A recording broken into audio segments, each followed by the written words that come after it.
그런 게 있어요. 뭐냐면 사람들 중에 이 40평 이하에서 살기 어려워 하시는 분들도 생각보다 많습니다. 여러분들이 그걸 잘 모르시는 분들이 있더라고요. 그러니까 같은 돈이면은 그 돈이면은 차라리 25평으로 서울에 집을 사지. 왜 그걸 가지고 외곽에 가가지고 막 40평대 사냐 막 물어보는 분들 있거든요. 근데 실제로 내가 이제 그 25평이나 아니면 뭐 30평대 초반에서만 살아본 분들은 25평도 괜찮다, 뭐 30평대도 괜찮다라고 말하시는 분들이 있어요. 근데 이 40평대나 막 50평대 이런 데 살아본 분들 있잖아요. 그리고 그런 데 살면서 나름 이 집이 넓은 거에서 오는 그 만족감 이거를 느꼈던 분들은 현실적으로 알죠. 25평 가면 더 좋은 입지로 간다는 걸 아는데 안 되는 게 있는 거야. 이게 몸이 이미 거부하는 게 있어요. 갈 수가 없어. 그래서 이게 큰 집 살다가 작은 집으로 가려면 좀 불편한 게 많거든요. 근데 사실 불편하지는 않은 건데 그냥 감정이 너무 불편한 거지. 감정이 불편해져가지고 그냥 못 받아들여지는 게 있습니다. 근데 요게 이제 계속 시간이 지나고 하면은 이제 적응이 또 돼요. 근데 적응하는 게 한 2, 3년 정도 걸리겠죠? 2, 3년 동안은 왠지 모르게 이게 마음이 좀 답답하고 뭔가 막 집에 오면 막 짜증나고 막 이래요. 근데 넓은 집에 살 때 그걸 막 잊지 못해가지고 좀 1, 2년 살다가 다시 또 이사 가고 이러는 분들도 있습니다. 이 사람이 참 그 적응의 동물이라고 해가지고 이 TV랑 똑같습니다. 이 거거익선이라고 막 하잖아요. 그것처럼 집도 크면 무조건 좋아요. 집이 커서 나쁜 거는 돈 때문에 나쁜 거지 집은 넓을수록 좋긴 좋습니다. 여러모로 이제 뭐 공간도 여유롭고 청소하는 게 뭐 불편하다 뭐 이런 얘기 하시는 분들도 있지만 그래도 넓은 데서 오는 그런 만족감이 또 상당히 있거든요. 그러니까 공간을 좀 여유롭게 쓰는 거지. 그러니까 이게 25평이나 33평형에 사시면은 뭐 남는 공간이 별로 없죠. 그러니까 말 그대로 딱 맞춰가지고 꽉꽉 채워서 산단 말이야. 근데 한 40평 후반대부터는 그냥 빈 공간 같은 게 있어. 그러니까 의자도 없고 식탁도 없고 화분도 없는 그냥 그런 공간 같은 게 이제 슬슬 조금씩 생기는 거야. 여기는 왜 이렇게 비워뒀지? 뭐 이런 거 있잖아요. 그래서 비워져가지고 약간 휑한 느낌이 드는 게 이제 40평 후반대부터입니다. 그 이하의 평수에서는 휑한 느낌은 안 들죠. 그냥 살짝 뭐 여유 있게 쓴다 정도인 거지. 그리고 이제 한 50평대 넘어가기 시작하면은 뭐 방이 비어 있다거나 저 방을 잘 안 간다거나 어딨어 하고 막 이렇게 사람 찾아야 되는 일들이 있습니다. 그게 이제 한 50평대쯤부터 집에 없어 하고 전화했더니 나 안방이야 뭐 이런 거 있잖아요. 그게 이제 50평대들이 그렇게 하는 거고, 한 60평대쯤 넘어가면은 이제 집에서 이제 은근히 이제 술래잡기 할 수 있는 숨바꼭질하고 뭐 이런 것들이 이제 가능한 게 이제 60평대 정도 되는 거죠. 한 7, 80평대부터는 사실상 집을 뭐 2개를 붙이는 수준이기 때문에 그때부터는 뭐 그냥 분리된 공간에서 이제 거주하는 느낌, 밥 먹을 때 만나고 약간 이런 것들이 이제 가능합니다. 맞아요. 집에서 가족 잃어버려요. 네, 맞습니다. 뭐 그런 일들이 일어나는 게 평수가 큰 데들에서 이제 나타나는 거고, 반대로 20평대나 30평대, 뭐 30평은 그 경계선인데 20평대는 어떤 일이 일어나냐면 이렇게 가족들이 이렇게 지나가다가 미안 하면서 이렇게 지나갈 때가 있어. 사람의 동선이 막 계속 부딪히는 거지 막. 냉장고 여는데 옆에 있다가 이제 냉장고 문에 부딪히고 미안해 막 하면서 그런 뭔가 이렇게 동선이 계속 겹치고 이제 투닥투닥 하는 것들이 막 생깁니다. 그런데 만약에 애가 조금 뭐 이렇게 까불까불거리는 애다. 그러면 이제 집에서 이제 큰 소리 나오는 거지. 너 내가 가만히 있으라고 했어 안 했어? 너 좀 집에서 좀 가만히 있으라고 했어 안 했어? 하면서 막 이렇게 엄마가 아들 혼내고, 그럼 아들은 막 소파 뛰어 넘어다니고 막 이런 것들이 이제 20, 30평대에서 보통 일어나는 일이라고 보시면 됩니다. 그래서 집은 크면 좋죠. 크면 좋은 거고, 작으면 불편한 거는 어쩔 수 없는 거예요. 근데 그 불편함을 감수하고도 살아야 되는 이유가 있으니까 사는 거죠. 원룸 살다가 24평 왔으니까 너무 좋아요. 네. 맞아요. 원룸 살다가 24평, 25평 오시면은 혼자 살기에는 너무 좋죠. 그래서 요즘에는 점차 앞으로도 더 그럴 것 같은데 1인 가구도 점점 더 넓은 집에 가서 살 거예요. 이제 앞으로는 본인 뭐 취미도 많아지고 뭐 이제는 뭐 반려동물 막 이런 것들도 많이 키우는 집들이 늘어나가지고 이제는 이제 사실상 이제 1인 가구긴 하지만 인간은 한 명이고 이제 반려동물 뭐 한두 마리랑 해서 뭐 3인 가족이라고 할 수는 없지만 방이 한 개만 필요한 건 아닌 삶을 살게 되는 거죠. 33평에 세 식구 괜찮아요, 저는. 네, 맞습니다. 33평 뭐 32평형이 3인 가구가 살면은 뭐 불편하지 않은 정도죠. 딱 그냥 적당한 거죠. 방도 하나 주고 안방 하나 있고 뭐 옷방 하나 있고 거실은 뭐 넓지는 않지만 그렇다고 좁지도 않고 식탁도 이제 4인 식탁 딱 놓고 지내면은 뭐 깔끔한 컴팩트하게 짐이 딱 차는 정도, 그 정도인 거고, 뭐 널널하게 쓴다 뭐 이런 느낌은 아닙니다. 널널하게 쓰는 건 전혀 아니고, 널찍하게 쓴다는 건 인당 한 14, 15평 정도? 14, 15평 정도는 돼야 이제 좀 널찍하게 쓰는 느낌이 약간 납니다. 한 인당 20평 정도 되면 이제 찾으러 다녀야 되는 거고, 전화하는 거죠, 집에서. 외국 임대사업자들이 왜 들어올까요? 외국 임대사업자들한테는 우리나라가 지금 꽤 괜찮은 투자처로 저는 생각이 들 것 같아요. 왜냐면 우리나라가 원래 환율이 1,100원 정도 했었죠. 1,100원. 1,100원에서 1,200원 간다고 좀 비싸진다 했던 나라입니다. 근데 어느덧 1,500원에 다다랐어요. 그 말은 뭐냐? 뭐 미국인 입장에서, 뭐 미국에서 달러 자산을 가지고 있는 사람들 입장에서는 미국 주식이 지금 많이 올랐죠. 그래서 미국 주식 뭐 이런 걸로 돈도 많이 벌었는데 달러 환율까지 지금 많이 올라가다 보니까 기본적으로 뭐 외국계 뭐 펀드나 이런 것들은 이제 자산을 배분을 해야 되는데 자산 배분할 때 아무래도 이제 많이 이제 상대적으로 막 떨어져 있고 막 눌려 있고 이런 데다가 돈을 넣고 싶잖아요. 이 저평가된 데다가 이제 돈을 넣어야 되잖아요. 근데 딱 보니까 한국이라는 나라의 서울을 보니까 야 이게 뭐냐라는 생각이 들었을 겁니다. 왜냐하면 인구가 5천만 명이 넘게 사는데 사실상 싱가포르하고 홍콩 같은 나라인 거예요. 인구가 5천만인데 2,500만 명이 이 서울 수도권 주변에 사는데 수도권이라고 해도 실제로 산지 빼고 뭐 개발 안 되는 그런 개발 제한 구역 빼고 경기 북부에 뭐 철원 뭐 이런 데 빼고 남는 데들 따져보면은 별로 그렇게 넓은 땅에서 퍼져서 살지도 않아요. 그리고 그 사람들이 다 이 지하철로 연결돼 가지고 아침마다 이 광역버스 타거나 지하철 타고 어떻게든 막 서울로 막 들어옵니다. 그런 신기한 나라죠. 이 인구의 절반이 다 이렇게 옹기종기 모여가지고 막 바글바글 하면서 막 살잖아요. 그래서 이 지방에 살다가 서울 올라오면은 제일 그 당황하는 게 이 지하철 아침에 그 지옥철 그 모습에 당황을 하지 않습니까? 아니, 사람이 이렇게까지 많을 수 있는 거야? 라는 그 느낌을 받는 게 서울의 이 삶인 거죠. 그러니까 이런 곳에 딱 보니까 앞으로도 인구가 막 계속 서울로 몰려올 것 같아. 근데 이 나라가 못 사는 나라가 아니죠. 근데 환율이 지금 엄청나게 이게 올라가지고 미국인들 입장에서는 지금 우리나라 땅을 딱 보면은 자기는 주식으로 돈이 2배 넘게 올랐는데 한국 땅값은 달러로 계산했을 때 한 30% 빠져 있단 말이에요. 근데 이거를 지금 하나 사가지고 앞으로 얘네들이 결혼도 안 하니까 1인 가구를 위한 뭐 한 중견기업에서 대기업 정도 다니는 1인 가구를 위한 약간 고급 럭셔리한 느낌이 나는 프리미엄 고시원? 프리미엄 고시원 아니면 약간 프리미엄 오피스텔 원룸 정도의 느낌으로 요거 한번 지어볼까? 라는 생각을 안 할 수가 없을 것 같아요. 제가 봐도. 왜냐면 우리나라 사람들 역세권 너무 좋아하고, 그리고 역세권에다가 이제 그 뭐 뷰 좋게 해주고, 그리고 요즘에는 뭐 집 안에서 뭐든지 다 하는 이런 걸 좋아하다 보니까 거기 안에 좀 그 아파트까지는 안 되지만 그래도 아파트에 준하는 수준의 커뮤니티들을 이제 집어 넣어주는 거죠. 헬스장도 집어 넣고, 뭐 수영장은 아마 넣는 데가 많진 않겠지만, 수영장까지는 아니어도 헬스장에 뭐 간단한 뭐 어떤 뭐 샤워도 할 수 있고, 이런 것들 좀 고급화해서 해놓고, 뭐 중간에 뭐 어떤 뭐 파티룸 같은 것들도 만들고, 약간 고급하면 이제 꼭대기에 펜트하우스 대신에 뭐 어떤 공간을 만들어서 커피도 마시고 공부도 하는 뭐 이런 것들을 이제 넣겠죠. 그러면 이제 월세를 이제 뭐 70만 원, 80만 원이 아니라 한 100에서 110만 원 정도 이렇게 받을 수 있겠구나라는 것들을 이제 노리지 않을까. 역세권에 뷰가 안 나오죠. 뷰라는 게 꼭 그 한강뷰 뭐 이런 것만은 아닙니다.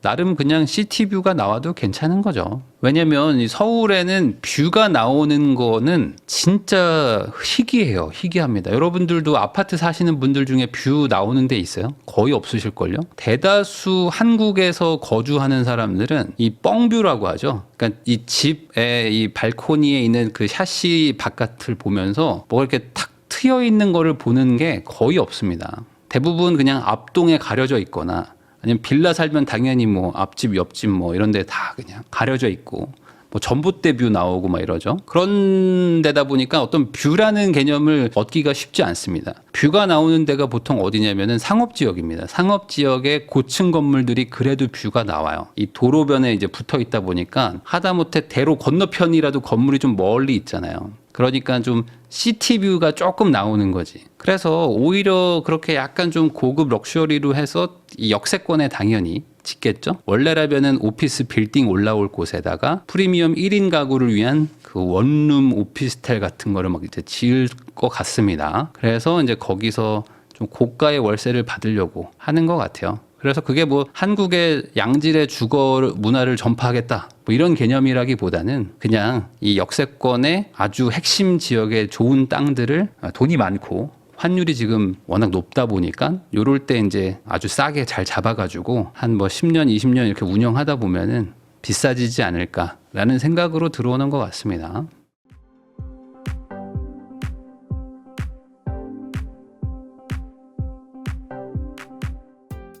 46.55짜리 공사하고 있는데 이런 거 왜 짓는지 모르겠어요. 네, 위치가 좋은데 위치는 좋은데 사람을 많이 살게 해야 되니까 그리고 이제 분양가를 최대한 높게 받으려고 그래서 이제 집을 쪼개는 거죠. 원래라면은 8호짜리 하나 지을 거 두 개로 쪼개면은 4사짜리 나오잖아요. 그런 식으로 집을 쪼개서 세대 수를 좀 늘리고 그렇게 해서 이제 분양을 최대한 좀 많이 하려는 목적으로 이제 쪼개기도 하고 실제로 이제 작은 평수를 또 지어야 되는 것도 있고요. 워낙 요즘에 1인 가구들이 늘어나기 때문에 예전처럼 뭐 8호짜리 뭐 더 큰 거 뭐 이런 것만 지을 수도 없습니다. 이제는 1, 2인 가구를 위해서 집도 지어야 되는 것도 맞기도 맞고. 그래서 이제 대단지에 그 막 12평짜리, 13평짜리 이런 아파트인데 그 사실상 1.5룸 같은 그런 규모의 집들이 이제 좀 많아지고 있어요. 근데 그런 거가 투자로 나쁘진 않은 것 같아요. 제가 봤을 때는. 물론 기준은 초대형 단지에 있는 뭐 12평, 13평짜리들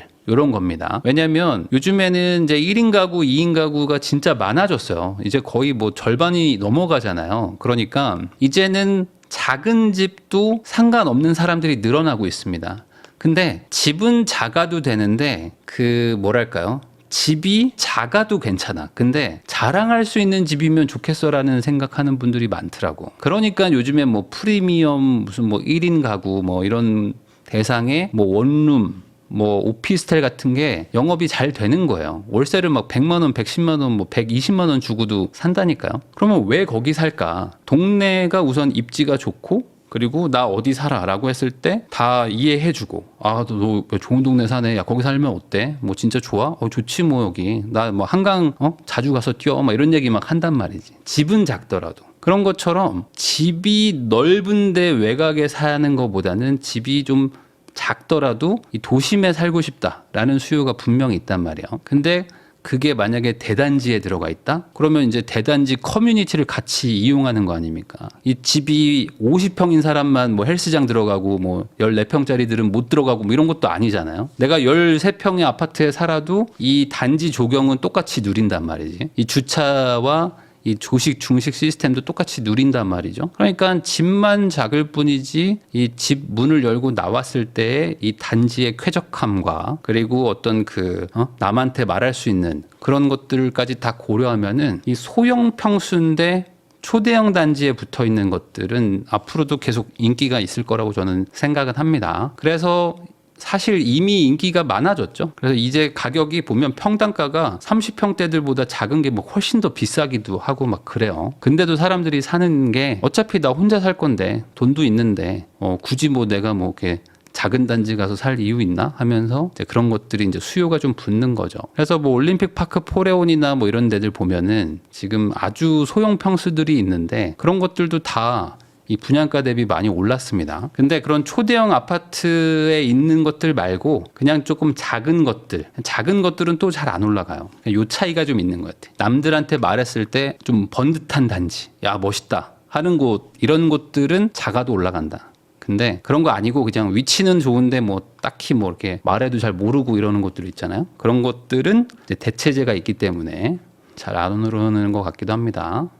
레버리지를 대출이자보다 더 나은 수익으로 바꿀 수 있는 것이 있다면 대출을 유지하는 게 더 나은 선택이 될 수 있습니다. 뭐 그렇긴 하죠. 그렇긴 한데 요즘에 대출 이자가 뭐 아주 낮은 편은 아니기 때문에, 그리고 레버리지를 일으켜가지고 돈을 더 벌 수 있다라는 보장을 하기가 예전보다 뭐 쉬운 건 아닌 것 같아요. 물론 잘 맞추면 돈을 벌 수는 있겠죠. 근데 지금은 조금 보수적인 판단을 하는 게 맞지 않나 라는 생각도 좀 듭니다. 안녕하세요 부익남님. 계양신도시는 어떻습니까? 계양신도시가 어떻냐는 게 어떤 의미죠? 제가 이제 라이브를 이제 오래 했잖아요. 그러면은 우리 동네 어때요? 뭐 이런 얘기 하시는 분들 많거든요.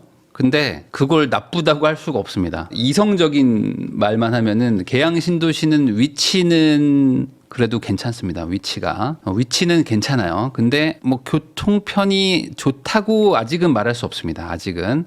앞으로 좋아질 확률이 좀 있다고 볼 수는 있겠죠. 뭐 GTX 같은 것들도 있고 뭐 지하철 연장권도 있고 하니까. 근데 아직 다 뭔가 이렇게 구체화되지는 않았어요. 그런 거에다가 아무래도 계양이라는 곳 자체가 뭐 다른 곳들 대비 네임드 동네는 아닙니다. 그러니까 네임드 동네가 뭐냐면 이제 언론에 하도 막 떠들고 막 말 많이 나와가지고 사람들이 막 나 거기 들어봤어 하는 데 있잖아요. 나 거기 들어봤어. 거기 대충 거기지 뭐 하는 정도까지 오면은 네임드 동네가 되는데, 아직은 국민들한테 계양이 어딨지라고 물어보면은 아는 사람은 제가 봤을 때 뭐 그 인근 지역이나 뭐 인천 사람들 아니면 서울 사람한테 계양이 어디예요? 계양 신도시 어딘지 아세요라고 지도에서 찍어보라고 하면 맞출 수 있는 사람은 저는 1%가 안 될 거라고 봅니다. 그만큼 아직은 좀 뭔가 좀 한계도 분명히 있습니다. 그렇지만 뭐 위치가 좋고 위치는 좋고, 그리고 이제 실제 실거주 한다고 치면은 뭐 위치 자체가 뭐 서울 서부 접근성이 좋잖아요. 그리고 웬만한 뭐 인천에 있는 지역들보다 훨씬 더 서울에 붙어 있고 해서 장기적으로 봤을 땐 좋을 수 있는데, 아직은 뭐 교통이나 이런 것들이 구체화가 안 된 부분이 좀 불안 요소다, 이렇게 생각할 수 있을 것 같습니다. 사람들이 가밀도 잘 모르던데요. 가밀 아파트 매매 예정인데요. 3호선 잘 진행될까요? 네, 가밀 지구가 어디예요? 라고 물어보면은 아마 하남 사람들이나 뭐 강동구에 있는 일부 사람들 말고, 청약을 했던 사람들 말고는 가밀이 어딘데 전혀 모르겠다라고 하는 분들이 아마 뭐 한 90%가 넘어갈 겁니다. 그만큼 소위 말하는 네임드 동네가 되는 게 쉬운 일이 아닙니다. 쉬운 일이 아니고, 그래서 욕세권이라는 게 있잖아요. 맨날 욕 많이 먹는 데가 동탄이었잖아요. 동탄. 예전에는 광교가 욕을 진짜 많이 먹었고, 최근까지만 해도 이제 동탄이 항상 욕을 먹던 그런 곳입니다. 근데 욕도 관심이 있어서 하는 거예요. 관심이 있어서. 그러니까 동탄 살기 좋아요라고 사람들이 얘기하면은 동탄이 뭐가 살기 좋은데 하면서 막 사람들이 막 욕하는 사람들이 막 나타났어요. 뭔 동탄이 막 15억이냐 하면서 막 화내는 사람들 많거든. 근데 그렇게 욕이라도 먹을 수 있는 동네라는 건 네임드라는 겁니다. 네임드. 그러니까 어찌 보면 반대로 동탄이 좋은 거예요. 좋은 동네니까 사람들이 욕하는 거야. 왜? 야, 내가 봤을 때는 저렇게 비쌀 이유가 없는데 저렇게 비싸다고 생각하니까 그냥 화가 나는 거야. 그냥 화나서 욕하는 사람들이 많거든요. 그 동네 안 가본 사람도 많아. 동탄 가보면 실제로 괜찮게 느껴져요. 그러니까 예전에 막 한 7년 전, 8년 전, 막 10년 전 뭐 동탄 이 없을 때는 동탄 가면 약간 그때만 하더라도 지금보다 좀 체감상 좀 멀었죠. 멀고 동탄에 뭐 그때도 뭐 삼성전자 있고 했지만 그냥 경기도 외곽의 신도시 느낌이었죠. 근데 동탄 2 생기고 이제 그 호수 공원도 생기고 하면서 나름 이제 체계가 다 잡혔어요. 그리고 이제 뭐 SRT도 있고 뭐 여러 가지 이제 막 백화점도 들어오면서 이제 번듯한 동네가 됐습니다. 그래서 실제로 그 경기 남부권에 살아야 되는 분들 중에는 서울보다 여기서 사는 게 낫겠는데 라고 생각하는 분들도 많아요. 그러니까 그게 다 가격에 반영이 되는 거지.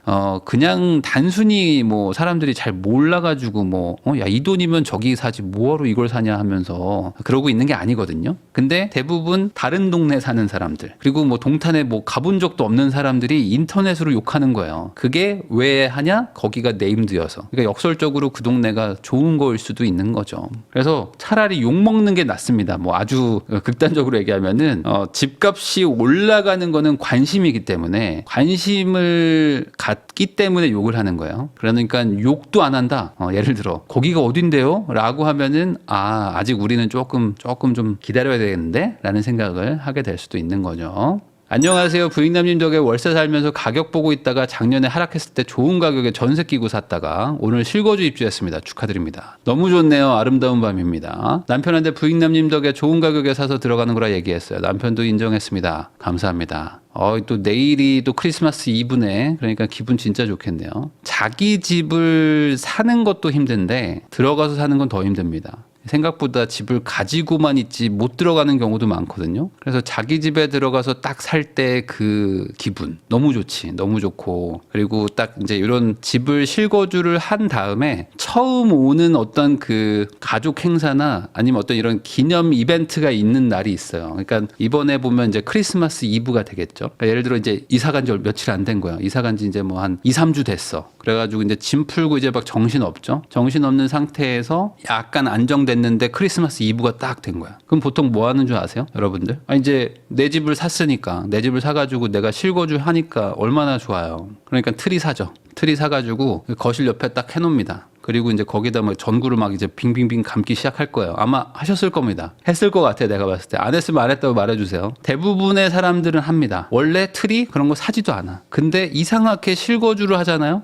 그리고 첫 이벤트가 오잖아. 그러면 해. 막 할로윈 집을 막 꾸미기 시작해. 한국 사람인데 갑자기 할로윈을 막 챙긴다니까. 뭐 그런 거 합니다. 너무 좋으니까. 그냥 좋거든. 그냥 내 집인 게 어떡해. 그냥 너무 좋아 그냥. 그러니까 막 꾸며놉니다. 그리고 이제 막 음악 틀어. 아이패드에서 이제 갑자기 막 캐롤이 집에 계속 나와요. 계속 막 집에 막 캐롤이 나오고, 갑자기 무슨 산타 인형이 막 생기고, 막 그런 걸 하죠. 그리고 안 먹던 와인을 마신다, 여러분들. 그 실거주 하잖아요? 갑자기 와이프들이 와인 애호가가 돼. 자기 집을 사면은 그렇게 와인을 먹게 돼요. 그러면서 이제 왠지 주말에는 그 뭔가 그 예능이나 이런 거나 딱 틀어놓고 영화 보면서 옆에 틀이 반짝반짝 하고 있는데 와인을 마셔야 될 것 같아. 그러면서 와인 마시면서 이렇게 탁 짠하면서 그걸 꼭 찍어. 잠깐만 들고 있어봐 하면서 이렇게 막 찍어. 행복한 우리 가족 막 이러면서 찍어가지고 또 올립니다. 그런 거 안 할 수가 없어. 근데 그게 전셋집에서 잘 안 돼요. 월세나 전세에서 잘 안 되고 그 자기 첫 실거주용 집 그거를 딱 들어갔을 때 그 맛이 있습니다. 그 맛이. 안 할 수 없는 그게 있어요.